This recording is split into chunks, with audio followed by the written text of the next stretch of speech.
The process starts with character, right? It starts with story and character, and that drives everything else, because all the detail and explosions and fidelity we add on top of that is nothing if you don't believe in those characters and the story they're telling you. I think one of the first things we did when Kevin was talking to us about it was, okay, well, these are the characters we have. Who are the new people we want to introduce? The biggest of which was Atriox.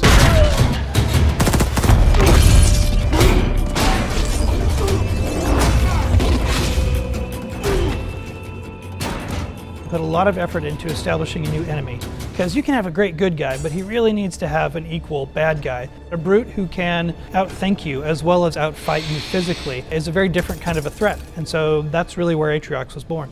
He was often sent on suicide missions, and he always returned, and that made him dangerous to the Covenant.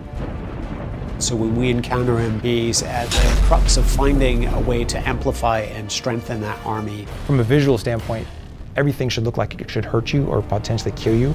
We wanted to layer that on top of some of that recognizable Covenant technology. So lots of ramming spikes, lots of layered armor, things that spoke to a brute's sensibilities and aesthetic choices. And then we've also given him little trophies, little very subtle elements that kind of speak to maybe what his past has been like, you know, things that could have just been from somebody that he's dispatched in the past and decided to just keep as a trophy and make it part of his collection. But also the form from function, where armor is at serves a role. You know, he would be more protected around the core, like his chest, and he's got a larger shoulder pad because he's got an augmented gauntlet. Like, this should feel like a bipedal tank.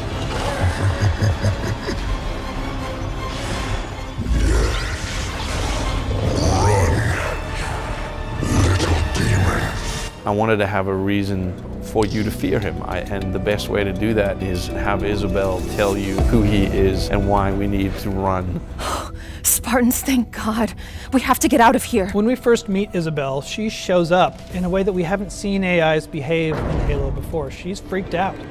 When we created Isabel, we wanted to make a different kind of AI. AIs are generally perfection. We wanted a flawed AI from the outset. We wanted her to be a little bit more rough around the edges. She's logistics, so she's, you know, kind of like the tank girl. Ripley from Aliens 2 was a big influence in that. I need her down there with me. Isabel? Sorry, sir. After recent battle reports, you should have figured out that there are rules around here. I intend to break one. We had a real task set out for us in finding not only the person who will be Isabel, but what that voice is. And I think we couldn't have had a better actress for the job. Sir, yes, sir. With the way that we shoot mocap, it has to be the same person who we're scanning for our character model. So this person not only has to look like the character, but has to act like the character and has to sound like the character. To get the likeness and fidelity that we really wanted, the technology demands that you essentially cast who you want to be that character. It's a creative choice, but it's also to showcase the best technology that's available out there. When it works so well, and you just get everything at once, and you really breathe life into that character. It's almost like directing a movie, right? At the end of the day, I mean, cinematics has always been somewhat like that, but now you've actually got us in the studio directing these actors. The process has just changed so much.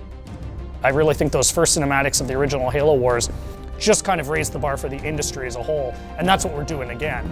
I think it's important not to miss, you know, the point that people love these characters that we're creating, and that requires us spending time and effort making sure that they're well-rounded and real.